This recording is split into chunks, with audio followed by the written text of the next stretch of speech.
ఓరే రంగా వాళ్ళు ఎన్నెట్టుకుంటే మనకేంట్రా?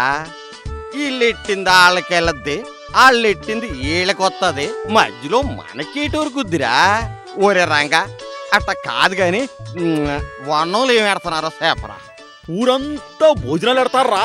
14 రకాల స్వీట్లు, 12 రకాల కూరలు, అప్పడాలు, సాంబారు. ఒకటి కాదురా, అటు పేరేటో నాకు తెలదు కానిరా, చాలా ఎడతన్నారా. ఇవన్నీ ఎడతానికి అంత పెద్ద అరిటాకు కూడా సాలదురా.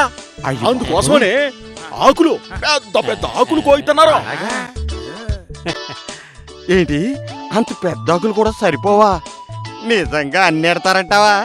అవునరా, ఆకులో ఆ శివరనున్న స్వీట్ తినాలంటే అలా చుట్టూ తిరిగి వెళ్లాల్సిందే. ఒరే, జీవితంలో బతికున్నంత పాలైనా అటువంటి అన్నం మనం తినాలరా.